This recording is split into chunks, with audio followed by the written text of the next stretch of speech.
በስመ አብ ወወልድ ወመንፈስ ቅዱስ አሐዱ አምላክ አሜን። እንደምን አረፈዳችሁ እግዚአብሔር በፈቀደ መርሃ ግብር መሪው እንዳስተዋወቀው የመጽሐፍት ሳምንት መጨረሻ ስለሆነ ስለ መጽሐፍት ሁሉ ራስ ለመጽሐፍ ቅዱስ እንነጋገራለን። በነቢያት በሐዋርያት ጉባኤ የተገኘ መንፈስ ቅዱስ በእኛም ጉባኤ ይገኛል። ሁላችንም እዚህ የተገኘን በአንድም በሌላም መልኩ ስለ መጽሐፍ ቅዱስ ሰምተናል። ያለን ሰዓት በጣም አጭር ነው። ብዙ ጉዳዮች እንድንዳስስ ስለሚፈልግ ምናውቃቸውን ነገሮች ይዘን የተቀሩት ነገሮች እያነሳን እንሄዳለን። ሁላችንም በመጽሐፍ ቅዱስ ውስጥ አንድ የምናውቀው ታሪክ አለ። በተለይ ከቅርብ ዓመታት ወዲህ በደንብ ሰምተናል። በሐዋርያት ሥራ ምዕራፍ 8 ላይ ኢትዮጵያዊ ጃንደረባ እናገኛለን። ከፊልጶስ ጋር የተመላለሰና ስለ መጽሐፍ የተነጋገረ የነብዩን የኢሳይያስን መጽሐፍ እያነበበ የትርጉሙ ነገር ግር ብሎት እግዚአብሔር ደግሞ ያንን ትርጉም እንዲተረጉምለት በኋላም ደግሞ አዲሱን ትውልድ ክርስትና እንዲቀላቀል ከመንፈስ ቅዱስ እንዲወለድ የታደለ ሰው እናገኛለን መጽሐፍ ቅዱስ ውስጥ። ያ ኢትዮጵያዊ ሰው መጽሐፍትን እያነበበ እየታገለ ከመጽሐፍት ጋር ምንድነው የሚለው ነብዩ ስለራሱ ነው የሚናገረው ስለሌላ ነው የሚናገረው? ይሄ በዘመኑ የተፈጸመ ነው ወይስ በኋላ የሚፈጸም ነው የሚለውን እያወጣ እያወረደ ያገኘው በኋላም የተጠመቀ ከዛ የሱ ልጆች ደግሞ የተባለን መጥቶም ይሄንን የተናገረ በኋላም በዚህ ቤተክርስቲያን ሌሎቹም አባቶች ተነስተው የተገኙን ትውልዶች ነን። ስለዚህ መጽሐፍትን የምናነብነን መጽሐፍ ቅዱስ እንደሚያቀን ኢትዮጵያ በአዲስ ኪዳን መጽሐፍት ስታነብ ነው የተገኘችው። በኋላም ደግሞ በፍርድ ወቅት ተብሎ ደግሞ የተጠቀሰ ንግስት አዜብ እዚህ ትውልድ ላይ ትፈርድበታለች ተብሎ ጌታችን ራሱ የተናገረላት ንግስት አለች። እርሷ የነብዩን የጠቢቡን የሰለሞንን ጥበብ ለማየት ወደ እስራኤል ሄዳ በዛ ጊዜ ደግሞ የመጡ መጽሐፍቶች እንዳሉ ደግሞ ታሪካችን ይነግረናል። ስለዚህ በብሉይ ኪዳንም በአዲስ ኪዳንም መጽሐፍቶችን እኛ ስንሰበስብ ስናነብን የተገኘ ነው። ግን ምንድነው መጽሐፍ ቅዱስ? ለምንድነው በዚህ ልክ ከመጽሐፍት ጋር የተቆራኘን ሆነ ሩቅ ሆነን የምንታየው? ለምንድነው የማናነብ ወይም ደግሞ የመጽሐፍ ቅዱስ ውስጥ ያሉ ነገሮች ሲነገሩ ግር የምንሰኝ ወይም የምንደናገጥ ለምንድነው የሆነው? እነዚህ ነው ራሳችን መመለስ ያለብን። መጽሐፍ ቅዱስ እንደ አንድ ቃል እንናገረው እንጂ የቅዱሳት መጽሐፍት ጥራዝ ነው። መጽሐፍ ቅዱስ በውስጡ 10 የምንላቸውን መጽሐፍቶች የያዘ አንድ መጽሐፍ መልክ መስሎ አሁን እንደሚታየን ሳይሆን በብዙ ዘመናት በተለያየ ዘመን በተለያየ ቋንቋ በተለያየ ቦታ ከ48 በላይ ቅዱሳን ያዘጋጁት በመንፈስ ቅዱስ ተቃኝተው የእግዚአብሔር እስትንፋስ ያለበት መጽሐፍ ነው። በውስጡ ብሉይ ኪዳንና አዲስ ኪዳን ብለን ለሁለት ትላልቅ ክፍሎች የምንከፍለው ግን ከሱ በላይ ደግሞ ብሉይ ኪዳኑን ለብቻ አዲስ ኪዳኑን ለብቻ የሚከፋፈል 81 ቅዱሳት መጽሐፍት ዝርዝር የያዘ መጽሐፍ ነው። ስለዚህ እንደ አንድ መጽሐፍ አስገኙ እግዚአብሔር አንድ እንደመሆኑ ከአንዱ ከእግዚአብሔር መንፈስ ቅዱስ እየተመሩ የጻፉት ስለሆነ እንደ አንድ መጽሐፍ እንናገረው እንጂ ቀድሞ የተጻፈበት ቋንቋ የተጻፈበት ዘመን ሲጻፉ የነበሩት ብዙ ጉዳዮች የተለያዩ ናቸው። ስለዚህ አሁን ላይ ቆመን እንደ አንድ እንደሆነ መጽሐፍ አድርገን ማሰብ የለብንም። ስለዚህ በተለያየ ዘመን የነበረ እንደሆነ ማሰብ አለብን። ያም የተለያየ ዘመን ብዙ አይነት ነገሮች አብሮ አልፏል። በብራና ከመጽሐፍ አሁን ደግሞ ዲጂታላይዝ ወደሆነው ነው የመጣው። ስለዚህ በብራና ያዘጋጁ ከነበሩበት በኋላም ደግሞ ከኢንዱስትሪያል ሪቮሉሽን በኋላ መጽሐፍ መታተም ከጀመሩበት በኋላም ብዙ ሂደቶች አልፎ ነው እኛ አሁን ላይ እንደ ልብ ማግኘት የቻልነው። ሊቃውንት በነበሩበት ዘመን በዮሐንስ አፈወርቅ ዘመን እያንዳንዱ ክርስቲያን ሙሉ መጽሐፍ ቅዱስ አልነበረው። ወንጌል የነበረው አለ ወይ የጳውሎስ መልእክት የነበረው አለ ወይ የመዝሙረ ዳዊት የነበረው አለ እንጂ አሁን ሁላችንም እጆቻችን ውስጥ በሚገኙ ስልኮች እንደምናገኘው አይደለም። ስለዚህ መጽሐፍ ቅዱስን አሁን ላይ ቆመን ሙሉ ስዕሉን ለማየት እንድንችል ነው ይሄንን የምንጠቅሰው። ከዛ ውጪ ግን መጽሐፍ ቅዱስ ታዲያ እንደዚህ ከሆነ እንዴት ነው ከአንድ ክርስቲያን ጋር የሚገናኘው ካለን ሁሉም የመጽሐፍ ቅዱስ ክፍሎች በተለይ አሁን እየመጣን ስለሆነ ሰሞነ ሕማማት ላይ ብዙ የመጽሐፍ ቅዱስ ክፍሎች ሲነበቡ እናገኛቸዋለን። ግን በዋናነት ከመስከረም እስከ መስከረም በተሰራው ግጻዊያችን የአዲስ ኪዳን መጽሐፍት 27 የአዲስ ኪዳን መጽሐፎች ይነበባሉ ከመዝሙረ ዳዊት ጋር። እዚህ በየጊዜው ቤተክርስቲያን የሚገኝ ሰው መጽሐፍትን ይሰማል። ይሄ አሁን እኛ የምናደርገው ብቻ አይደለም። አይሁድም ያደርጉት ነበር፣ ክርስቲያኖች ከሆኑ በኋላ ያሉት አባቶቻችን ያደርጉት ነበር። በመጽሐፈ ዕዝራ ውስጥ በመጽሐፈ ነህምያ ውስጥ ከስደት ከምርኮ የተመለሱት አይሁድ የእግዚአብሔርን ቃል እንዲሰሙ ዕዝራ ሲነግርና መጽሐፍቶችን እያነበበ ቀን ሙሉ ሲውሉ እናገኛለን። መጽሐፈ ዕዝራ ውስጥ ነህምያም ይህንን ሲያስተባብር እናገኛለን። በአዲስ ኪዳን ውስጥ በተለይ በሐዋርያት ሥራ ውስጥ ከ3 ጊዜ በላይ በመጀመሪያዋ ቀን የተባለች በተገለጸች በዕለተ እሑድ ሐዋርያት ተሰብስበው መጽሐፍትን ሲያነቡ ከዛ ካነበቡ በኋላ ደግሞ አይሁድ ራሳቸው ተነስተው የምትነግሩን አሏቸው ብለው መጽሐፍትን እንዲያስተምሯቸው ሲጋብዙ እናገኛለን። ጌታችንም በሉቃስ ወንጌል ምዕራፍ 4 ላይ እንደምናገኘው ወዳደገበት ወደ ናዝሬት ሄዶ የነቢዩን የኢሳይያስን መጽሐፍ ሰጥተውት አንብበዋል። ስለዚህ መጽሐፍት የሚነበቡ ሆነው እናገኛቸዋለን በመጽሐፍ ቅዱስ ውስጥ። ስለዚህ የእግዚአብሔር ሕዝብ ክርስቲያኖች ተሰብስበው መጽሐፍትን ያነቡ ነበር።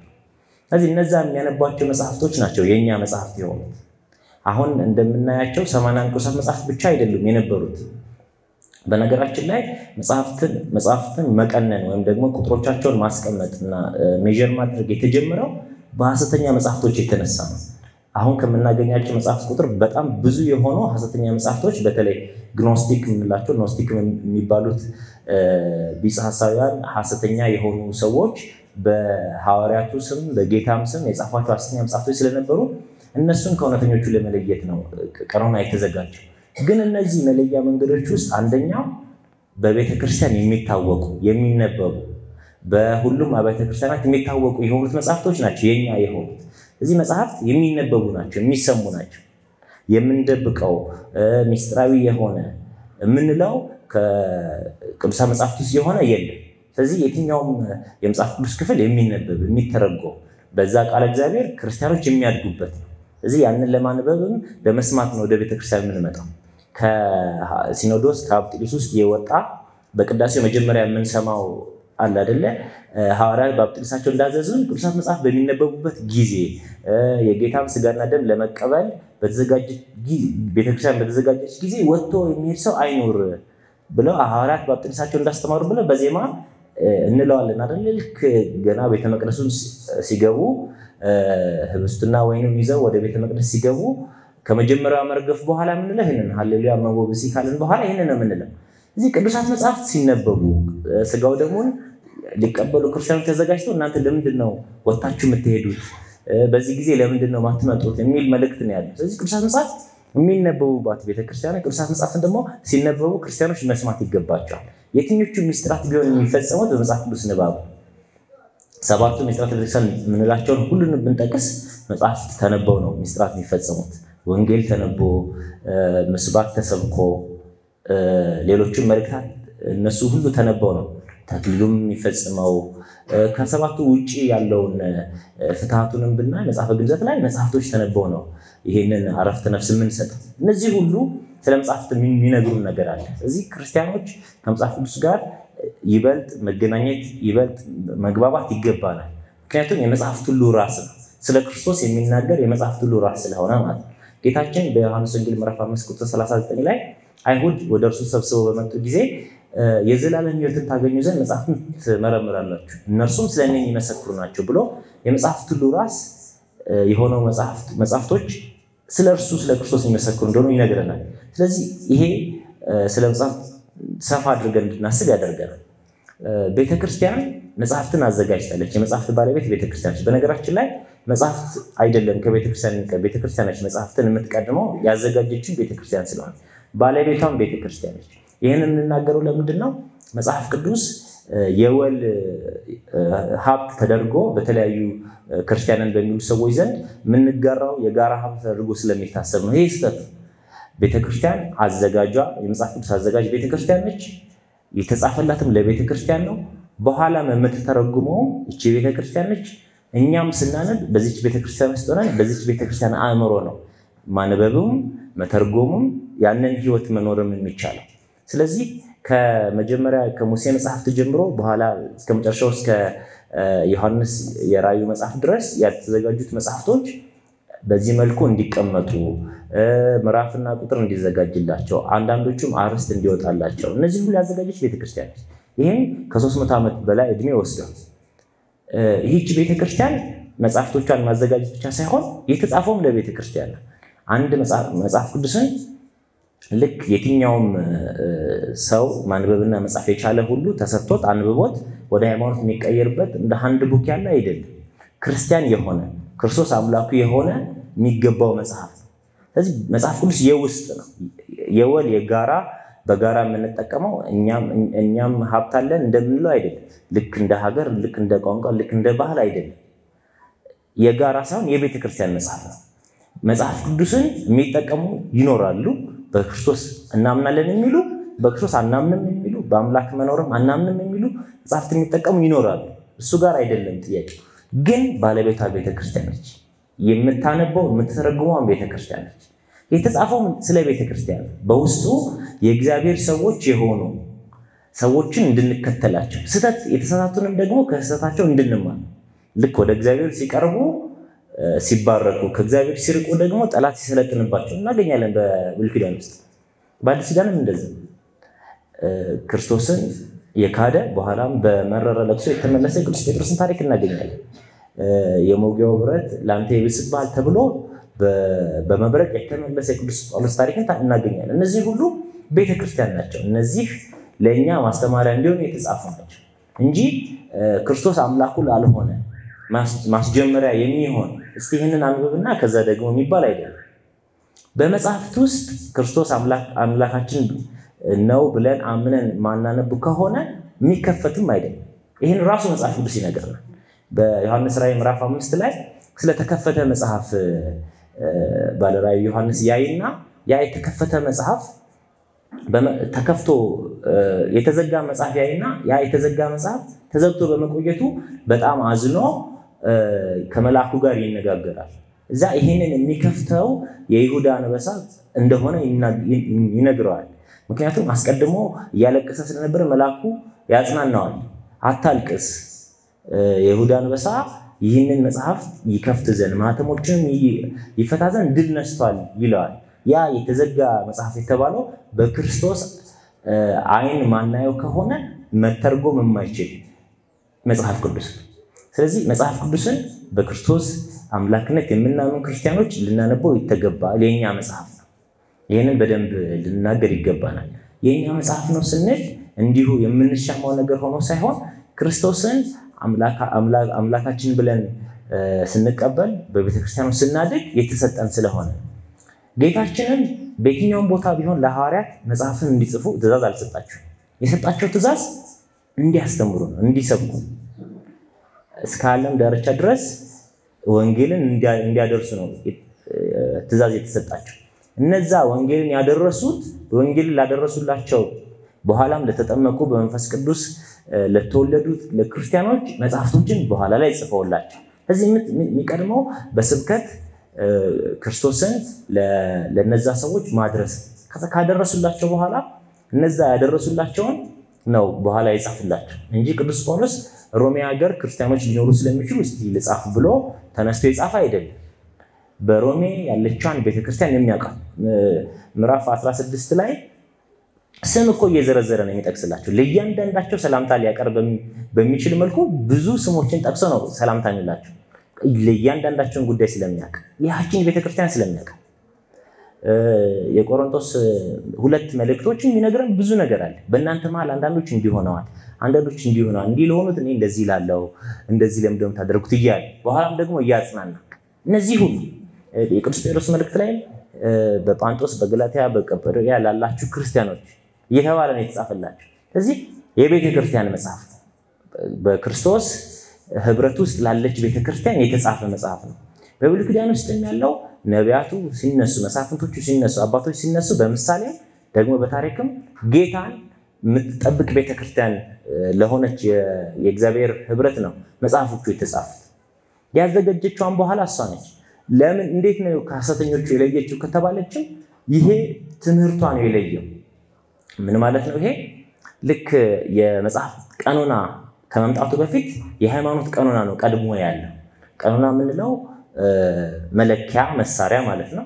እዚህ መጽሐፍትን ከመለካታችን በፊት አስቀድመን ሃይማኖትን የለካ ሃይማኖትን እንዴት ነው የተለካው ቢባል ጌታ ይከተሉ የነበሩት ሐዋርያት በኋላም ከሐዋርያት ጋር ደግሞ የነበሩት ሌሎቹ ደቀ መዛሙርት ከነሱም ጋር የነበሩ የአይን ምስክሮች መጽሐፍት ውስጥ ያሉትን ሐሳቦች በኋላ ላይ ጻፉትን ማለት ነው እያስተማሩ ነው ዓለምን የዞሩት እዚህ እናንተ የዓለም ብርሃን ናችሁ ተብለው ወደየ ዓለሙ ዳርቻ ድረስ ማለት ነው መጽሐፍ ስንክሳር ላይ የሚደንቁ የሐዋርያት ጉዞዎችን እናገኛለን በዚህ በመጋቢት 29 ላይ አሁን ነገ ብታነቡ አልዋሪቆን ወደሚባል ቦታ ቅዱስ ጳውሎስ ሲሄድና ከዚህ በኋላ ሰው አይኖርምና ተመለስ ብሎ መልአኩ ሲመልሰው እናገኛለን የዓለም ጥግ በዛ ጊዜ የነበረችው ዓለም ከዚህ በኋላ ሰው አይኖርም ተመለስ እስኪባሉ ድረስ ሰው ያለበት ቦታ ድረስ እየሄዱ አስተምረዋል እነዚህ ያስተማራቸው ትምህርቶች በቃል በትውፊት እየወረዱ እነዛ እምነቶች ጋር የሚገጥሙት መጽሐፍቶች ናቸው የኛ መጽሐፍት የሆኑት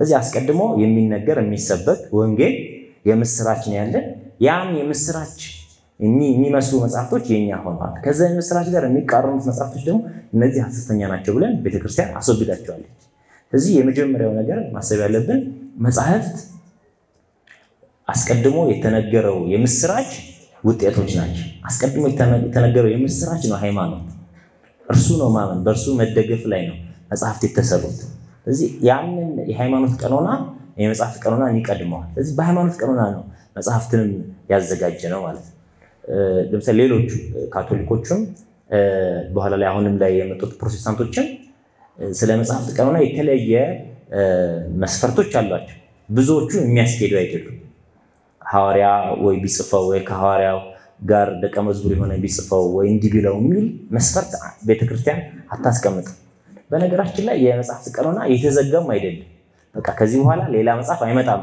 ብላ ቤተክርስቲያን አልዘጋች የሃይማኖት ቀኖና የተዘጋ ምን እንደምናምን ምን እንደማናምን የሚታወቅ እሱ የበለጠ ሚስጥር እየተገለጠልን ይሄዳል እንጂ ከዚህ በኋላ የተዘጋ የሆነ ነው የሃይማኖት ቀኖና የመጽሐፍት ቀኖና ግን ያን የሃይማኖት ቀኖና የሚመስሉት መጽሐፎች ልክ ጌታችን የማይቃወማችሁ ሁሉ እርሱ ከናንተ ጋር ነው እንዳለ በዛ መልክ የሚታይ ነው ስለዚህ መጽሐፍትን ስናስብ ስለሱ ማሰብ አለብን ኃይል ያለው የእግዚአብሔር ቃል ነው መጽሐፍ ቅዱስ የመጀመሪያ ስጋዊም ይባላል ታውቆ ያልነበረው ወይም በዘመናት ውስጥ የእግዚአብሔር ሐሳብ ተነግሮ ተሰምቶ ማቀው የነበረው የእግዚአብሔር ሐሳብ በሰው ሰውኛ ደካማ በሆነው ብዙ ነገሮችን አጥርቶ ሊናገር በማይችለው የሰው ልጆች ቃል የተገለጸ የመጀመሪያ ስጋዊ ይባላል ስለዚህ ይሄን ቅዱስ ጳውሎስ በዕብራውያን መልእክቱ ምዕራፍ 1 ቁጥር 1 ላይ እንደነገረ በራእይ በህል አስቀድሞ ለአባቶቻችን የተገለጠ ስለዚህ የመጀመሪያ እግዚአብሔር በሰው ሰውኛ ለአባቶች ተናግሯል አስነግሯል አጽፏል በኋላ እሱ ራሱ ደግሞ ሰው ሆኖ በመድር ላይ የተመላለሰ ቃሉን ሰብኳል ስለዚህ ይሄንን አብረን አያይዘን ማሰብ ይተበቅብናል አስቀድሞ የተነገረው በትንቢት ውስጥ የሚካተት ነው በኋላ የተነገረው ደግሞ የዛ ፍጻሜ ብለን የምንይዘው ሁለቱ እጅግ አስፈላጊ ነገሮች ናቸው አስቀድሞ የተነገረው እንዲሁ ተርታ ነገር አይደለም የእስራኤል ታሪክ አይደለም የጦርነት ታሪክ አይደለም አስቀድሞ የተነገረው በትንቢት መነጽርነት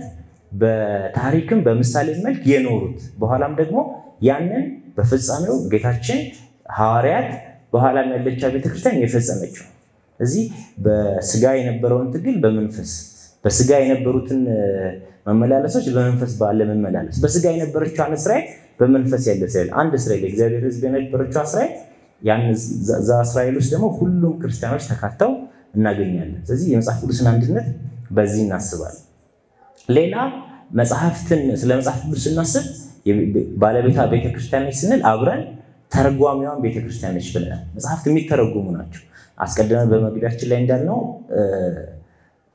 ኢትዮጵያዊ ጀንደረባ መጽሐፍትን እያነበበ እየታገለ ግን የዛን ትርጉም ስለማያውቅ ምንድነው ያለው ሚመራኝ ሳይኖር ይሄ እንዴት ይታወቀኛል ብሎ ሚመራው ተሰጥቷል የምትመራ ቤተክርስቲያን ነች የምትተረጉም ቤተክርስቲያን ነች የእውነት ሙላት የእውነት መሰረት ብሎ ቅዱስ ጳውሎስ የገለጻት ቤተክርስቲያን ነች የክርስቶስ አካሉ ቤተክርስቲያን ነች ይህች ቤተክርስቲያን ተርጓሚ ነች በዚህች ቤተክርስቲያን ውስጥ የሚኖር ሁሉ በዚህች ቤተክርስቲያን አኳኋን ይተረጉማል ለምሳሌ ቤተክርስቲያን በዓላትን ታከብራለች አጽዋማት አሏት እነዚህ በየአጽዋማቱና በዓላቱ የምናነባቸው የመጽሐፍ ቅዱስ ክፍሎች ይለያያሉ።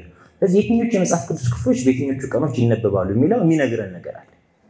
እንደ ምሳሌ የግንቦት ልደታና የጌታችን ልደት ታኅሳስ 29ን ብናስብ አንድ አይነት የመጽሐፍ ቅዱስ ክፍሎች እናገኛለን። ቅዱስ ጳውሎስ መልእክት ላይ ገላትያ 4 ነው በሁለቱም ቀኖች የምናነበው። ካቱም ሁለቱም የሚናገሩ ስለ አንድ ዘር ስለሆነ የእመቤታችንን መምጣት የጌታን መምጣት በአንድ ዘር ውስጥ ያለ ስለሆነ አንድ ነገር እናነባለን።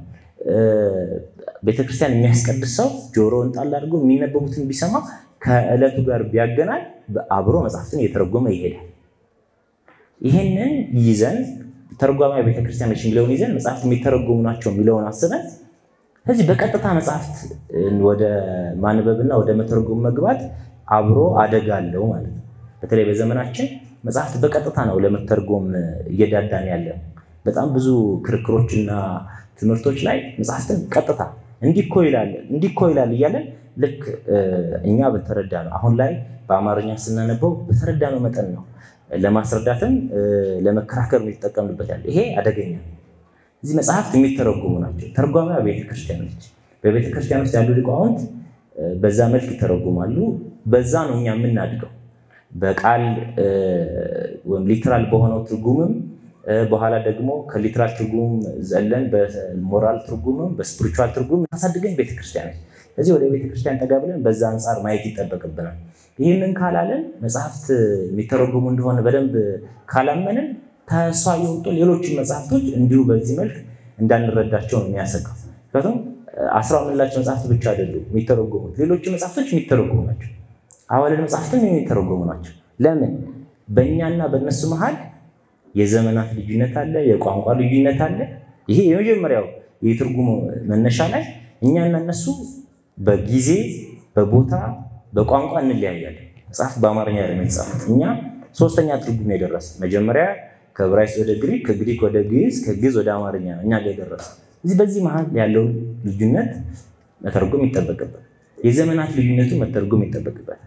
ከሱ ሁሉ በላይ ደግሞ መንፈስ ቅዱስ በቃል ሳይሆን በትርጉሙ ውስጥ ያለውን ሚስጥር እንዲገልጥልን ትርጓሜ ያስፈልጋል።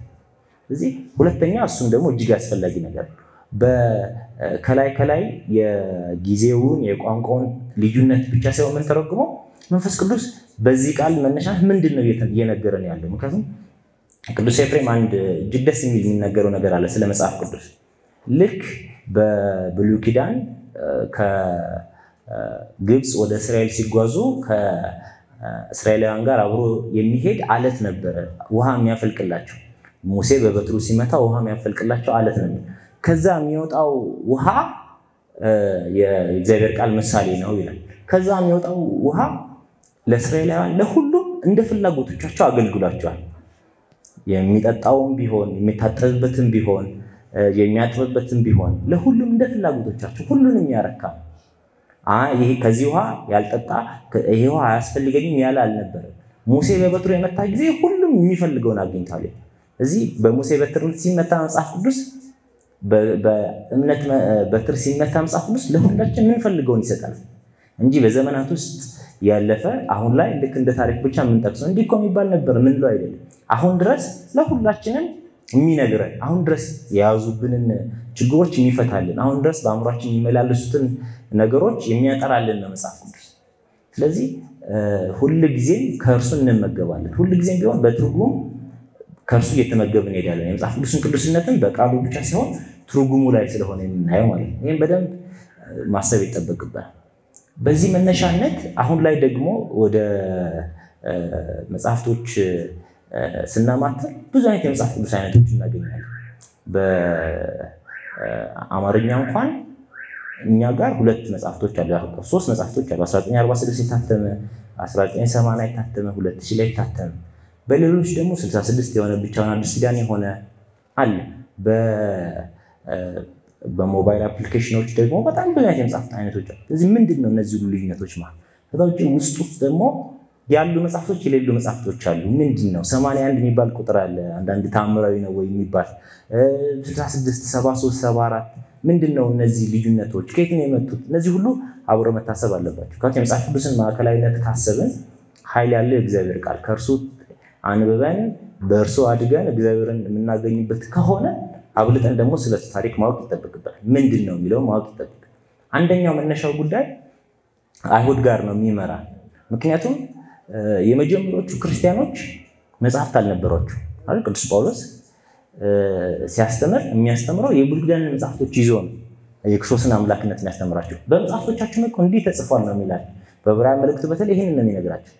እዚህ የመጀመሪያዎቹ ክርስቲያኖች የአይሁድን መጽሐፍት አሁን አይሁድ የኛ ስላሉት ነው እንጂ የእግዚአብሔር ሕዝብ የሆኑት ሕዝበ እስራኤል የእነርሱን መጽሐፍቶች እየተጠቀሙ የክርስቶስን አምላክነት ሲያሳምኗቸው በዚህ መነሻነት ጉባኤ ያዘጋጁ። ይሄ ነገር የበዛ ከእነርሱ መሃል ሕዝብ እየተከፈለ በክርስቶስ ማመኑ ሲበዛ ጉባኤ ያዘጋጁ። ጃሚና የሚባል ጉባኤ ጃሚና በምትባል ቦታ ላይ በ98 ዓመተ ምህረት ጉባኤ ያዘጋጁ። በዛ ጉባኤ የተወሰኑ ውሳኔዎች ብዙ የመጽሐፍትን መልክ ቀይሯል። በበጎ አይደለም የቀየረው፣ በአሉታዊ መልኩ ቀይሯል። ከቱም በኋላ ላይ የዛ ተጽዕኖ ነው 66 ሚሊዮን መጽሐፍ ያስገኘው ማለት ነው። በዚህ ጃሚና ጉባኤ ላይ አይሁድ የመጽሐፍትን በእነርሱ መሃል ያሉት መጽሐፍቶች በሶስት ከፍለዋቸዋል።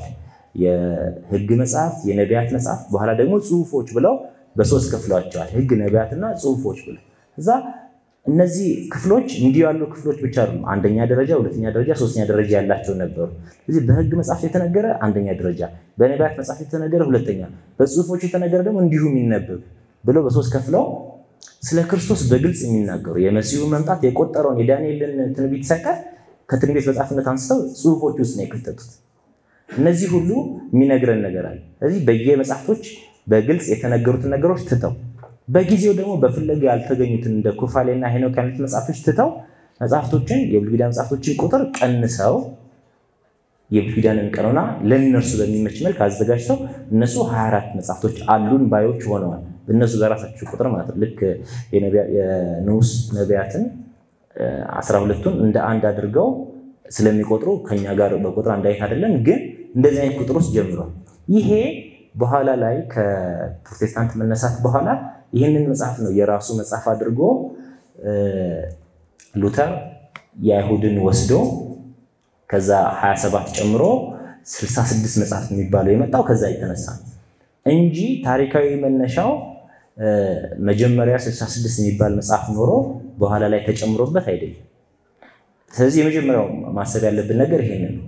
ከዛ ውጪ ደግሞ በካቶሊካውያንና በሌሎቹ ደግሞ መሃል ያለው ልዩነት በተለይ መጽሐፈ ሄኖክ ኩፋሌ ላይ 3-4 አይነት የመጽሐፈ ሄኖክ አይነቶች ስላሉና እነዛ መጽሐፍት ውስጥ ያሉት ነገሮች እኛ እንቀበላቸው የሚል መመላለሶች ስለነበሩ በዛም የተነሳ 73 ሚለው 74ም 72ም አሉ። እነዚህ ተለቅ ያሉ አሁን ላይ ቆመን ስናይ በቅርብ የምናገኛቸው ነው እንጂ ከአዲስ ኪዳን መነሻ ጀምሮ ብዙ ጉባኤያት ተደርገዋል መጽሐፍትን ለመቀበል። በጣም ብዙ ጉባኤያት ዶዶቂያ ምንለው ሂፖ ምንለው በጣም ብዙ ጉባኤያት ተደርገዋል። አሁን ለዚህ ጉባኤ መዘርዘሩ ጊዜ ስለሚፈልግ ቤተክርስቲያን በተለይ የኢትዮጵያ ቤተክርስቲያን እነዛን ጉባኤያት የአትናቴዎስን የቅዱስ አትናቴዎስን የ39ኛውን የፋሲካ መልእክትም ይዛ የሐዋርያት ቀኖና የሚባል በ5ኛው ክፍለ ዘመን የተዘጋጀ 85 ቀኖናት ያሉት የሐዋርያት ትእዛዝ ያሰባሰበ ስትግቡ አለ። እሱን ይዛ 81 ምንዳውን ቅዱሳት መጽሐፍ ታዘጋጅታለች። ይሄ አስቀድሞ የተነገረ በእኛ መጽሐፍቶች ዘንድ የነበረ። አሁን ላይ ግን በተለይ 2000 መጽሐፍ ቅዱስ ሲታተም በውስጥ ያሉት መጽሐፍቶች በቁጥር ሲቆጠሩ 81 ስለሆኑ እነዚህ ናቸው እንደ 81 ማለት ከዚህ ውጭ መጽሐፍ የለንም አይነት ክርክሮች ስላሉ እሱንም ማሰባለሁ። 2000 የታተመው መጽሐፍ ቅዱስ ማውጫ ላይ ያሉት መጽሐፍቶች ስንቆጥራቸው 81 ናቸው ቁጥራቸው። ያ ማለት ግን አይደለም 81 የምንለው ራሱ አቆጣጠራችን ስለሚለይ ማለት ነው። ልክ መጽሐፈ ሶስናን መዝሙረ ሰለስቱ ደቂቅን ትንቢተ ዳንኤል ውስጥ እንደምንከተው ተረፈ ኤርሚያስን ትንቢተ ኤርሚያስ ውስጥ እንደምንከተው እንዲህ ያለ አቆጣጠር አለ። በብሉይ ኪዳን ውስጥ አንድ ዜና አይሁድ፣ በአዲስ ኪዳን ደግሞ 8 የሥርዓት መጽሐፍቶች ከቁጥር ወገን የሆኑ ግን ከህትመት ውጪ የሆኑ ናቸው። ዜና አይሁድ የራሱ ክርክር ስላለበት ነው። ሌሎቹ ሥርዓት መጽሐፍቶች ግን በዛው የሐዋርያት ቀኖና ላይ በሚስጥራት የሆኑና ለሁሉም ሰው የሚገባ አይደለም። እዚህ ይሄንን ማሰብ ይጠበቅብናል። በክርክሮች መሃል አንዳንዴ ምን አይነት መነሻነት አለ? 66ቱም ላይ ቢሆን 73ቱም የሚባለው የመጽሐፍ ክፍል ቢሆን አንድ አይነት ነገር ነው የሚናገረው። ያንን ባለማግኘት ምን የተለየ ነገር ይጎልብኛል አይነት ክርክር አለ። እዚህ ክርክር ውስጥ በዋናነት የክርክሩ መነሻ የሚስተው ነገር ምንድነው? ቤተክርስቲያን ባለቤት ስለሆነች ቤተክርስቲያን አለመስማት ነው። ይሄ ባለቤቷ ቤተክርስቲያን ከሆነች ቤተክርስቲያን የምትቀበለውን መቀበል ይጠበቅባል። ከቤተክርስቲያን የተወለድን ከአብርሃም ከመንፈስ ቅዱስ ከማኅፀነ ዮርዳኖስ የተወለድን እኛ ቤተክርስቲያን መስማት ቤተክርስቲያን ያለችው እንዲህ ስለሆነ ነው እኛ የምንቀበለው። እዚህ ይሄን በደንብ ማሰብ ይጠበቅባል። ቤተክርስቲያን 80 ቅዱሳት መጻሕፍትን አስራው ብላ እነዚህ ዋና መጻሕፍቶች ናቸው ብላ ስላወጀች ከነሱ አንቀንስ መቀነስ አይጠበቅብንም። የተዘጋም ስላለ የቀኖና መነሻ ቤተክርስቲያን ሐሰተኛ መጻሕፍቶችን ከእውነተኞች ለይታ ምዕራፍና ቁጥር አውጥታ ወደ ትውልድ እያስተላለፈች ስለሆነ ከሱም መለየት ስለሆነ መቀነስ አይጠበቅብንም። ሌላ የእግዚአብሔርን ተአምራት የመንፈስ ቅዱስን ስራ መቀነስም ስለሚሆን መንፈስ ቅዱስ እነዚህ መጻሕፍቶች አልተናገረም፣ እነዚህ ቃሎች የመንፈስ ቅዱስ አይደሉም፣ በእነዚህ እኔ አልማርም የሚል ስለሆነ ማለት ነው። እነዚህ ወደ እርሱ የእግዚአብሔር በረከቶች እየመጡ እነዚህ የሚገፋ ሰው ይመስላል። ይሄ ተገቢ አይደለም። ምክንያቱም ለቅዱስ ጴጥሮስ እንደተነገረው የመንግስተ ሰማያት መክፈቻዎችን እሰጥሃለሁ ነው የተባለው። አንድ መክፈቻ አይደለም መንግስተ ሰማያት ብዙ መክፈቻዎች ናቸው። ስለዚህ በየትኛው ልቡ ተሰብሮ ወደ እግዚአብሔር እንደሚቀርብ ስለማያውቅ ይሄ እንፈልገዋለሁ ይሄን አልፈልገውም የሚል ልክ ከብፌ ላይ የሚመርጠውን ነገር እንደሚያነሳ ሰው መሆን አይጠበቅብንም። ይሄ አንደኛው መታሰብ ያለበት ነገር። ሁለተኛ ታሪካችን ምንድነው የሚነግረን? የቤተክርስቲያን ታሪክ ከመጽሐፍ ቅዱስ ጋር በደንብ የሚገናኝ ነው። ቤተክርስቲያን መጽሐፍቶችን እያነበበች ነው እዚህ የደረሰችው። ስለዚህ ቤተክርስቲያን መጽሐፍትን ስታነብ እነዚህ መጽሐፍቶች ስለማላልናቸው እነዚህ ቢነበቡ እኔን አይወክሉኝም አይነት ፖለቲካዊ ጉዳይ በጣም አሳሳች። ይሄ የተገባ አይደለም። ሌላ ሐሰተኛ የሆኑ ሰዎች እነዛን መጽሐፍቶች ስሞቻቸውን አጥፍተው ሐሰተኛ ነገር እንድናስብ ስላደረጉን ነው እንጂ ብንመረምራቸው ምንም ሕጸጽ አልናገኝባቸው። አንዳንዴ ምን ይላሉ? የእግዚአብሔር ስም ስላልተጠቀሰባቸው ነው፣ በሐዲስ ኪዳን መጽሐፍቶች ስላልተጠቀሰ ነው የብሉይ ኪዳን መጽሐፍቶችን ያልተቀበልነው የሚል አይነት ንግግር ያላቸው ሰዎች አሉ። እንደዛ ካለንማ መጽሐፍ አስቴርም እኮ አዲስ ኪዳን ውስጥ የትኛውን ቦታ ተጠቅሶ አናገኘው፣ ግን ተቀብለን ነው። ስለዚህ አንዳንድ ሐሰተኛ ነገሮች እውነት ናቸው እንዴ ብለን እየዞረን አብረን መመርመር ይጠበቅብናል። ስለዚህ መጽሐፍ ቀኖና ላይ ሌላ በጣም የምናነሳው ነገር እሱ ነው። ስለ ድህነት ስናስብ ቤተክርስቲያንን አብረን ማሰብ ነው። በቤተክርስቲያን ነው እኛ የክርስቶስ አካላት የሆነ ቤተክርስቲያን በመንፈስ ቅዱስ የተሰጣት በእርሱ ስጋና ደም የምታሳድገን። ስለዚህ በቤተክርስቲያን ውስጥ ሆነን ነው ሁሉንም ነገር የምናየው። የግል አመለካከት ሊኖረን አይገባም። የግል የምንለው የአመለካከት ከቤተክርስቲያን አመለካከት ጋር አብሮ መሄድ አለበት፣ በእርሷ ስለምናድግ ማለት ነው። ስለዚህ ቤተክርስቲያን ይህንን ተናገር። ይህን ቤተክርስቲያን ስትናገር የአንድ ሰው የአንድ ጉባኤ ወይም የአንድ ቅዱስ አባት አይደለም። በነገራችን ላይ መጽሐፍ ቅዱስ ብዙ ተደጋጋሚ እና ተደጋጋፊ ጉባኤት ተደርገው እነዛ ጉባኤት አንዱ ለአንዱ እየላከ ነው አሁን የምናየው መልክ ላይ የመጣው። ስለዚህ አንድ ሰው አንድ ቅዱስ አባትም የተናገረው አይደለም፣ በአንድ ጉባኤም የተወሰነ አይደለም፣ በየዘመናቱ እያደገ ይመጣ። ቤተክርስቲያን ልክ አሁን ላይ ሐሰተኛ ነገር የሚናገሩ ሰዎች እንደሚመረምሩት እየመረመረች ነው የተቀበለች። እያንዳንዱን ነገር መመርመር ብቻ አይደለም፣ በቃል እያጠናች እነዛን የቃል ጥናቶች እየተረጎመች አሁን እንደምናየው በቀላሉ ሳይሆን ከብራና ከአንዱ ወደ አንዱ እየተተረጎመ ነው የመጣው። እዚህ በዚህ ሁሉ ሂደት ውስጥ ስላለፈች ቤተክርስቲያን ልንሰማት ይገባናል፣ ልንቀበል ይገባል። ቤተክርስቲያን ያለችውን ይህን ማሰብ አለብን። ሌላ ጉዳይ በቤተክርስቲያን ታሪክ ውስጥ ከሐዋርያት መነሳት በኋላ የሉቃስ ወንጌልን በነገራችን ላይ በአይኑ ክርስቶስን ያየ ሰው ጽሑፍ አይደለም፣ በአይናቸው ያዩት ሰዎች እንደነገሩን ብሎ ነው ወንጌሉን ያዘጋጀ። ስለዚህ ልክ አሁን ባለው የሞራልም የነገሮችም ስታንዳርድ ይዘን በአይኑ ስላላየ ይሄን ወንጌል እንኳን አንደኛነት አልቀበለውም የሚል አይነት አስተሳሰብ ውስጥ መግባት አንችልም። ቤተክርስቲያን እነዚህን አራቱን ወንጌላት እነዚህ መልእክታት ተቀብላ አቀብላኛለች። ይሄንን ይዤ በእነዚህ ወደ እግዚአብሔር ማደግ አለብኝ ማለት አለብኝ። ምክንያቱም ከሐዋርያት ዘመን በኋላ የቤተክርስቲያን ትኩረት እነዛ መጽሐፍቶች ውስጥ ያሉትን ነገሮች ክርስቲያኖች እንዲተገብሯቸው ማስቻል። ስለዚህ በእነዛ መጽሐፍቶች ሐዋርያን አበው ከዛም በኋላ የተነሱ ሊቃውንት እስካሁን ድረስ ሌሎች መጽሐፍቶችንም አዘጋጅተዋል። በነዛ መነሻነት ህይወቶቻቸውም ደግሞ ተጽፈዋል። ገድላት፣ ድርሳናት ተዘጋጅተዋል። አይደለም ገድላትና ድርሳናት ላይ አዋልድ የሆኑ መጽሐፍቶች ላይ ቤተክርስቲያንን እናገኛታለን። ስለዚህ ያን የቤተክርስቲያን ባለቤትነት መተው የለብንም። በየዘመናቱ የነበሩትን የቤተክርስቲያን ጠላቶች በየዘመናቱ የነበሩ በፍልስፍና ጋር የተያዙ ሐሳቦችን ጭምር ቤተክርስቲያን እየታገለች ነው የኖረችው። ስለዚህ እነዛ በዘመኑ የነበረው ትግል ምንድነው? በዘመኑ የነበረው ገዢ ሐሳብ ምንድነው? ከማን ጋር ነው የተዋጉት የነበረው? ከማን ጋር ነው የተጋደሉት? ምን አይነት ነገር ነው የሚለውን አብረን እያሰብን ነው መጽሐፍት የምናነበው። እንኳን መጽሐፍ ቅዱስ ላይ ከሱ በኋላ ያሉትም ላይ ማለት ነው። እዚህም በደንብ ማሰብ አለብን። እያንዳንዱ ጻድቅ ሰማዕት፣ እያንዳንዱ ቅዱስ፣ እያንዳንዱ ባህታዊ በየዘመኑ አብሮ የታገለው አብሮ የሰበከው ነገር አለ። በዘመኑ የነበረው ሐሳብ ምንድነው? በዘመኑ የነበሩት ሌሎች ጠላቶች እነማን ናቸው? በግኖስቲክ ዘመን የነበረው በዘመነ ሰማዕታት ነው? በዘመነ ሊቃውንት ነው? ፈላስፎች የበዙበት ጊዜ ነበር? ሙስሊሞች የበዙበት ጊዜ ነበር? የትኛው ዘመን ነው የነበረው? የትኛው ትግል ነው ይህንን ያስገኘው? እነዚህ ሁሉ አብረው የሚታሰቡ ናቸው እንጂ መጽሐፍ ቅዱስ ላይ ብቻ ያበቃ አይደለም። የቤተክርስቲያን ባለቤት ነው፣ ተርጓሚነትም ጭምር ማለት ነው። ይሄን በደንብ ማሰብ አለብን። ሌላ በየዘመናቱ ሊቃውንት ያዘጋጃቸው ሌሎች ጽሑፎች አሉ። በኮኮ ሃይማኖት ላይ እንደተገለጸው ለሃይማኖት ክርክር ብቁ የሚሆነው 4 ጉባኤያት አሉ። ነኛ የብሉይ ኪዳን የአዲስ ኪዳን ጉባኤ ብቻ ሳይሆን የመጽሐፍተ ሊቃውንትንም የመጽሐፈ መነኮሳትንም 4ቱን አንድ ላይ አድርገን የሃይማኖት ክርክር መነሻ አድርገን እንናገራቸዋለን። ወይም የሃይማኖት ነገር ለክርክርነት በቀረበ ጊዜ እነዚህ መጽሐፍቶች ወስደን እናስተምርበታለን። እነዚህ 4ቱ ጉባኤ ምን እናምናለን ለሚለው ምስክር መሆን ይችላል። ይሄን እናገራለን። ግን ይሄ ማለት ሌሎቹ ምስክር መሆን አይችሉም ማለት አይደለም። ግን ሌሎቹ ጣቢያቸው ሌላ ነው ማለት ነው። በሌሎች መጽሐፍቶች ወይም በቤተክርስቲያን ውስጥ ያሉ ከነዚህ ከ4 ጉባኤያት ውጪ በሆኑ መጽሐፍቶች የዜማ መጽሐፍት አሉ፣ የጸሎት መጽሐፍት አሉ፣ የገድልና የድርሳን መጽሐፍቶች አሉ፣ የትንቢት መጽሐፍቶች አሉ። ስለዚህ እንደየቦታቸው እንደየአገልግሎታቸው እናነባቸዋለን። ከመጀመሪያ መጽሐፍ ቅዱስ ስንናገር ክርስቲያን ያልሆነ መጽሐፍትን የእርሱ ባለቤት ሊሆን አይችልም እንዳለው፣ ገድላት ላይ ደግሞ አጥብቀን ነው የምንናገረው። በክርስቶስ የሚያምን መጽሐፍት ይሰጡታል። ከመጽሐፍት በኋላ በቤተክርስቲያን ማደግ ላይ ነው የገድል የድርሳን ጉዳይ ደግሞ የሚመጣው። ያለበዚያ ልክ መጽሐፍትን ሲያነቡ እንደሚሳለቁት ሰዎች ያለ ነው። ገድልና ድርሳናት ስናነብ የምንሳለቅ ነው።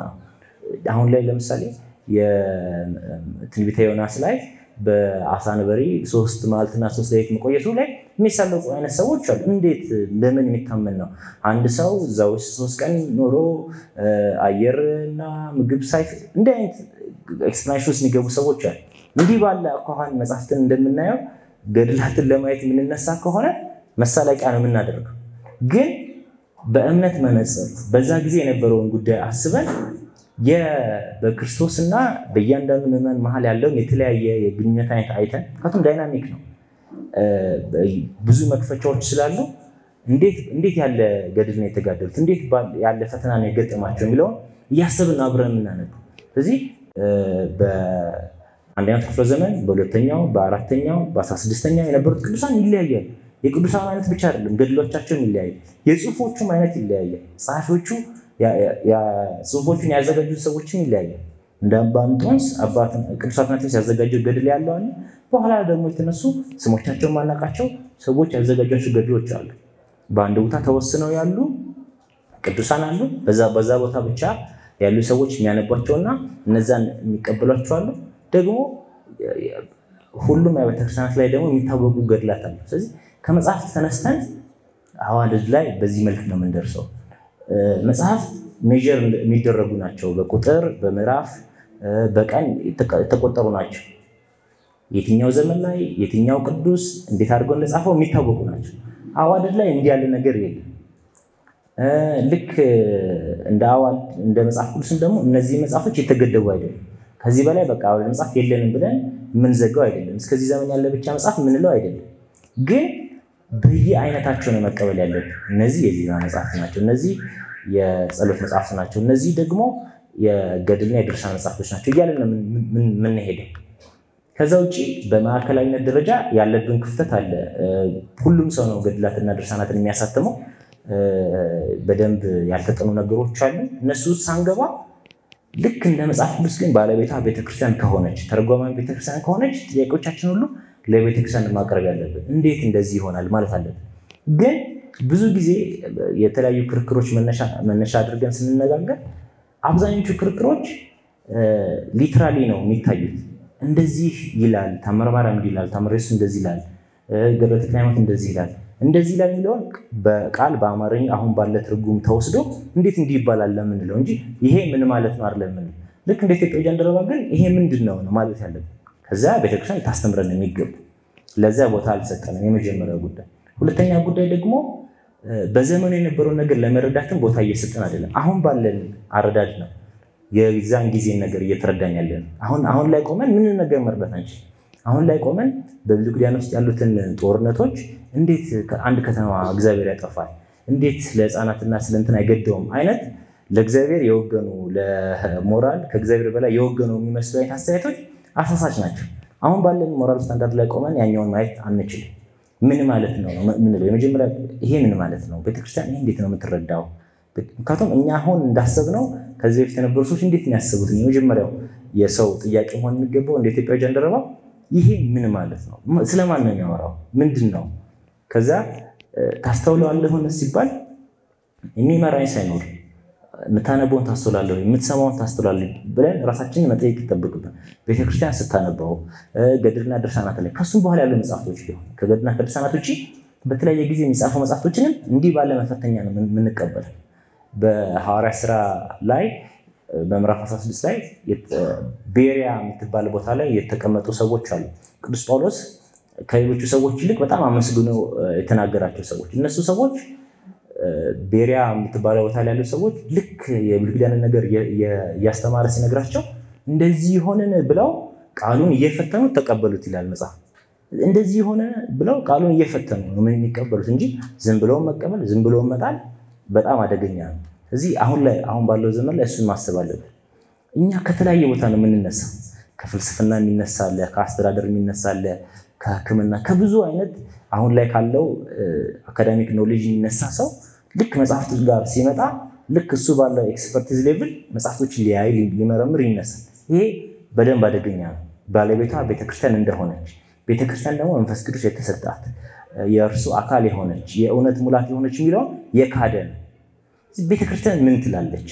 በመንፈስ ቅዱስ መሪነት የተዘጋጀ መጽሐፍ ይሄ ምን ማለት ነው ወደሚል ጥያቄ ራሳችንን ካላጋደልን በስተቀር ብቻችንን ተነጥለን እነዚህ መጽሐፍቶች ለመመርመር የምንነሳ ከሆነ እነዚህ የምንላቸው ሁሉንም መጽሐፍቶች ነው። አዋልድም አስራውም ላይ ያሉ የሊቃውንት መጽሐፍት በየትኛውም ቋንቋ ያሉ፣ በተለይ አሁን ኢንተርኔቱ ጥሩ አጋጣሚ ስለፈጠረ ማንም ሰው ቢሆን አትናቴዎስ ስለዚህ ምን ተናግሯል የሚለውን ኢዝሊ ሰርች አድርጎ ማግኘት ይችላል። ግን ያንን ልክ እንደሰማ ቀጥታ እንዴ አትናቴዎስ እንዲህ ነው እንደሚያምነው ዮሐንስ አፈወርቅ እንዲህ ነው እንደሚያምነው እያለን ራሳችንን መፈተን የለብን። ቤተክርስቲያን ይሄን እንዴት ነው የተቀበለችው እያለን ቤተክርስቲያንን ጠያቂ ሆነን እርሷ የምትለን መስማት ይጠበቅብናል። ይሄን በደንብ ማሰብ አለብን። ሌላ በየዘመናቱ የተጻፉ መጽሐፍቶች እንዴት የክርስትናን ሕይወት እየጠበቁ እንደቆዩም ደግሞ ማሰብ አለብን። አሁን እኛ በትውፊት እንዲህ ያለ የክርስትና ሕይወት የያዝነው መጽሐፍ ቅዱስን ብቻ ይዘን አይደለም። በየዘመናቱ አባቶች እያስተማሩ መጽሐፍ እየጻፉ በሕይወት እያሳዩ ነው ይህንን መልክ የያዝነው። ስለዚህ የእነዚያን መጽሐፍቶችን ውለታም ደግሞ አብረን ማሰብ ይጠበቅብን። ቤተክርስቲያን ከተመሰረተች በኋላ መጽሐፍትን የምታነብ ስጋው ደግሞ የምትቀበል ቤተክርስቲያን ነች። በኋላ ላይ ነው ስርዓቶቿን እየሰራች ወደ ዓለም ዳርቻ እየተሳተፈች ሄደችው። ከዛ ከመንግስታት ጋር ስትጋደል ሰማዕትነት ስትቀበል፣ በኋላም ደግሞ ዓለም አቀፋዊ እምነት ስትሆን፣ ከዛ ደግሞ ሐሰተኛ ትምህርቶች ሲመጡ፣ ጉባኤያት ሲዘጋጁ፣ አባቶች ያንን በሚስጥር ሲረቱ፣ ከዛ ግልጽ ኑፋቂዎችና ስውር ኑፋቂዎች ሲነሱ፣ ከዛ በመነኮሳት በበዙበት ዘመን ደግሞ ከአጋንንት ጋር እየታገሉ ድውያንን እየፈወሱ የመጡ፣ ከዛ የሀገራት ልዩነት የፖለቲካ ልዩነት ቤተክርስቲያንን ሲፈትናት፣ የነገስታት ቤተክርስቲያን መጠቀሚያ ለማድረግ መሞከር ቤተክርስቲያንን ሲፈትናት፣ እንዲህ ባለ ነገር ነው የመጣችው ቤት። በእነዚህ ሁሉ ውስጥ ግን እግዚአብሔርን ይዘው በእግዚአብሔር መንገድ እየኖሩ ይህንን ያቆዩልን አባቶች አሉ። እነዚህ በየገድሎቻቸውና ድርሳኖቻቸው ተጽፈዋል። እነዛ ሁሉ ገድሎች ልክ ቅዱስ ጳውሎስ እኔ ክርስቶስ እንደምመስል እናንተ ደግሞ እኔን መሰሉ እንዳለው እነሱን መስለን በኋላ ደግሞ እነሱ ክርስቶስን መምሰላቸውን በተግባር የምናሳይበት። ስለዚህ እነሱን ለመምሰል ልክ መጽሐፍት እንደሚነግሩ እነሱ ለመምሰል እነዚህ መጽሐፎች መነበብ ይጠበቅባቸዋል። በየጸበል ቤቱ ገድላት ይነበባሉ፣ ይተረጎማሉ። መነበብ ብቻ ሳይሆን ይተረጎማሉ። ይሄ ቅዱስ እንዲህ ሲሆን ነው እንዲህ ሆነው ይባላል። ለምን? በየዘመናቱ ያለውን ነገር ከኛ ጋር ለማገናኘት ትርጉሞች እጅግ አስፈላጊ ስለሆኑ ማለት ነው። የጸሎት መጽሐፍቶቻችን ውስጥ ይሄን አብረን እናያለን። የጸሎት መጽሐፍቶቻችን ውስጥ የሚያውቁ ነገሮች ሲኖሩ አባቶች ጋር ይሄ ምን ማለት ነው? እንዴት አድርጌ ልረዳው? እንደዚህ ሲል ከዚህ የወንጌል ጋር ሊጣረስ ይመስለኛል። እስቲ ምን ማለት ነው ብለን ጠጋ ማለት አለብን እንጂ እንዲሁ አነብነብን በቃ ዛሬ ወደ ሰማርያም አድርሻለሁ፣ መልካም መልኩን አድርሻለሁ ብለን ልክ እንደ ቼክሊስት ማለፍ የለብን። ከየመጽሐፍቱ ከየቃለ እግዚአብሔር ጋር ራሳችንን ማዋሃድ ይጠበቅብን። በእነዛ ሁሉ ውስጥ ነው የምናድገው። መጽሐፍ ቅዱስን አብልጠን የምናነብ ከሆነ ደግሞ እነዛ መጽሐፍት ውስጥ ያሉት ነገሮች ለእኛ የበለጠ የተረዱ ይሆናሉ። የይሁዳ ውዳሴ ማርያምን የሚያነብ ሰው በውስጡ የብሉይ ኪዳንን ነዋያት ነው የሚያገኙ። ታቦት አንቺ ነሽ፣ መቅደስ አንቺ ነሽ፣ መሶበ ወርቅ አንቺ ነሽ። ምንድነው ታቦት? ምንድነው መሶበ ወርቅ? እነዚህን ሁሉ የብሉይ ኪዳን መጽሐፍቶችን የሚያነብ ሰው አብልጦ ይረዳቸዋል ምን ማለት እንደተፈለገ። ከዛ ከነሱ አንጻር ደግሞ ራሱን ይመስጥበታል፣ ከፍ ያደርግበታል። ልቦናውን ወደ እነዛ ቃሎች ከፍ ከፍ ማድረግ ይችላል።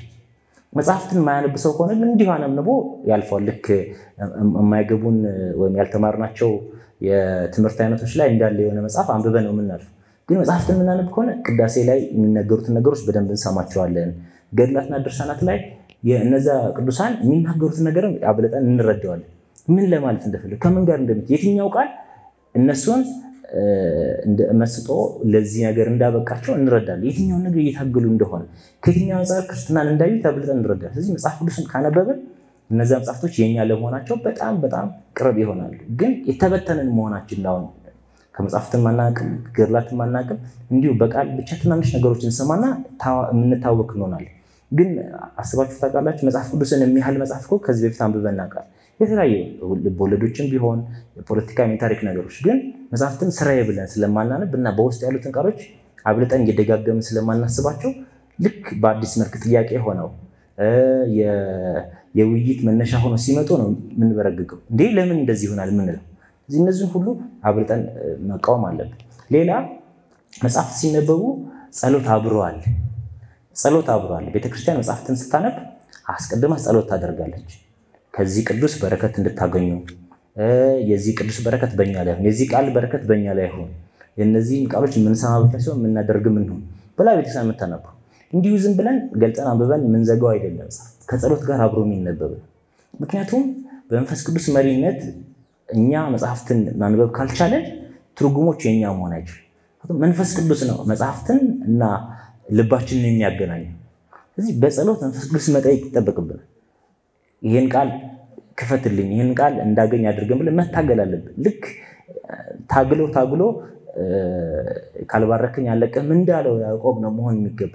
ያለበዚያ ይሄን ቃል እኮ አውቀዋለሁ ብለን ልክ ምዕራፍና ቁጥሩ ሲጠቀስ ታሪኩ ሲነገር ይሄ ታሪክ ከዚህ ሄዶ ወደዚህ ነው እንደሚል መሆን የለብን። ሁሉ ጊዜ በጸሎት እየታገልን መጽሐፍት የምናስከፍት። ስለዚህ እንደዚያ ካልሆነ በስተቀር አንባቢዎችም ብንሆን ደግሞ ሂስቶሪካሊ አናላይዝ የሚያደርጉ ሰዎችም ብንሆን ዋናው ትርጉሙ ላይ አንደርስም። በዚህ በ19ኛው ክፍለ ዘመን ወዲህ በጀርመን የተከፈተ አንድ የመጽሐፍ ቅዱስ ትምህርት ቤት አለ።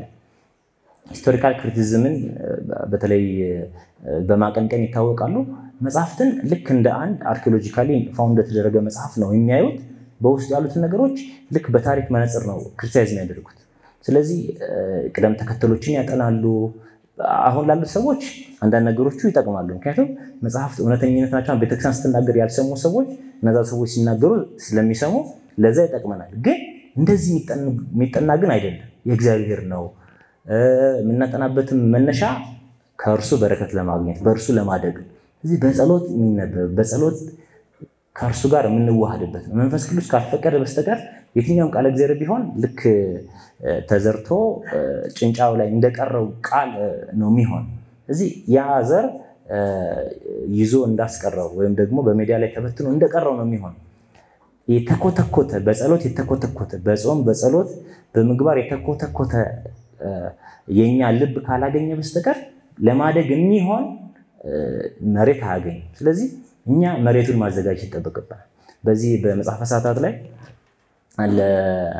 የተለያዩ መስጠቋት አሉ እና ስለ ዝናማት የሚጸለው ጸሎት ላይ ወሴሲ ልበነ በመለኮት ትምህርት ከሚላል በመለኮት ትምህርት ልባችንን አጠጣ አረስረስ ለምን ይሄ መረስረስ ነው ህይወት ሆኖ የሚያድገውና እኛም ጋር የሚደርሰው ስለዚህ እኛ ልባችንን አዘጋጆች መሆን ይተበቀባል ቤተክርስቲያን ምን ጠይቅ ከዛ በጾምና በጸሎት ልባችንን ምናዘጋጅ መሆን እዛ ላይ ቃል እግዚአብሔር ሲጨመር አብሮ ማደግ ይቻላል ቃል እግዚአብሔር ሲጨመር ገድላትን ድርሳናትን የትኞቹን የቤተክርስቲያን መጻሕፍቶች ለማንበብ የሚሆን ልብ ማግኘት ይቻላል ያለበዚያ ግን በጭራሽ ዛጋ መንደርሳንች እንዲሁ ምናጠናቸው መጻሕፍቶች አይደለም ወይም ከማንበብና ከመጻፍ የዘለለ ያ ነገር ማያስፈልጋቸው አይደለም ስለዚህ ይሄን አብልጠን ስለ ጾምና ስለ ጸሎት በደንብ ማሰብ ይተበቀበናል ምክንያቱም ከሰይጣን ፈተና ምንድርቀው በጾምና በጸሎት ነው በዛ በጾምና በጸሎት ውስጥ ምናገኘውን ነፃነት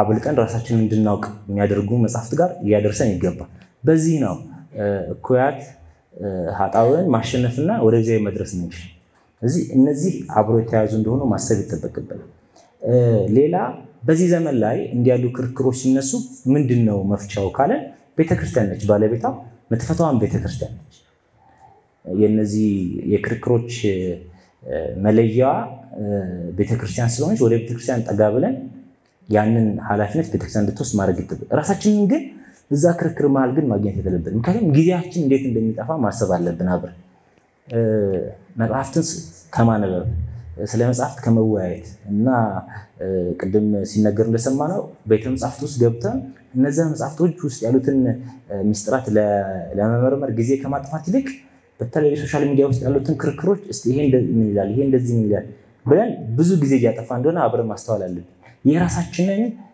ትግል መታገል መጀመሪያ የራሳችን ትግል የሚጀምረው መጽሐፍትን ከማንበብ መጽሐፍት ውስጥ ያሉትን ነገሮች ለማድረግ ከመሞከር ቃል እግዚአብሔርን በልቦናችን ብቻ ሳይሆን በሰው ፊትም የሚያበራ እንዲሆን ለማድረግ እዛ ትግል ውስጥ መግባት አለብን መጽሐፍትን እንዲሁ ስለነሱ ብቻ ሰምተን ምን ተዋረለ ባህር ናቸው እነዛ ባህር ውስጥ ገብተን መዋኘት መጀመሪያ አለብን ጥሩ ቀዛፊ የሆነ እነዛ ባህር ውስጥ ገብቶ ወደ ክርስቶስ ይደርስ ስለዚህ እዛ ባህር ውስጥ ለመግባት እኛ ገና ጫፉ ላይ ሆነን ልክ ሙቀት እየለካን ያለን ምንም ሳንነካ ስለዚህ ገብተን ዋኝተን በነዛ መጽሐፍት ውስጥ ማደግ አለብን በነገራችን ላይ እነዚህ መጽሐፍት ውስጥ ያሉ ሚስጥራት ናቸው ብዙ አባቶቻችን ዝም ያሰኛቸው ጸጥተኛ የሆኑ በህይወታቸው ወደ ሰው ፊት ቀርበው በተሪው በምን የሚፈተኑ እንዳይሆን ያደረጋቸው እነዚህ መጽሐፍቶች መመርመር ነው መታወቁ ይመስለኛል ብዙ ቦታዎች የነበሩ አባቶቻችን በቅርብ የምናውቃቸው ማለት ነው በእኛ ዘመን የነበሩ አባቶች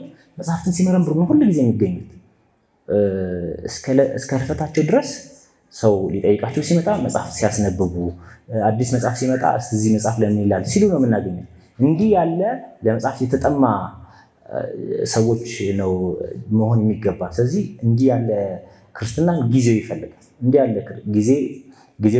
ጊዜዎቻችን በጣም ሰፊ ይመስላሉ ግን የባከኑ ናቸው ስለዚህ ከዛ ብክነት ቀንሰን መጽሐፍትን ምንመረምር እንሁን በተለይ የሚመጣው የህማማት ጊዜ ለዛ ጥሩ ማሳያ ነው ቤተክርስቲያን ሰባቱን ቀናት 24 ሰዓት መጽሐፍ ስታነብ እናገኛታለን ሁሉም የቢብሊያ መጽሐፍቶች መልሰን ስናነብ እንሰማለን አብዛኞቹ በሶሪያ ትራዲሽን ውስጥ ያሉ መጽሐፎች አብርሃምና ሰይጣን ሲከራከሩ ፈያታዊ ዜማንና ሱራፌል ሲከራከሩ እንሰማለን ስለዚህ እነዛ ላይ ራሳችንን ሲመሰጡ ማግኘት ይተበቅብናል ቆመን ልክ የስግደቱ ሰዓት ላይ ብቻ ሰግደን የተቀረው ላይ ቁጭ ብለን አውርተን ምንመለስ መሆን የለብንም መጽሐፎቹን ግብረማት ያለው እግዚአብሔር ቃል መስማት አለብን ሊቃውንቱ ምን እንዳሉ ስለዚህ ህማም እንዴት ባለ ሁኔታ የእርሱን ማዳን እንደተረኩልን በትንሳኤው እንዴት ያለ ነፃ መውጣት እንደወጣን መጽሐፍ ሲናገሩ እኛ ዝም ብለን መቀመጥ የለብንም እነዚህን አድርገን ምን ፈልጋትን መንግስተ ሰማያት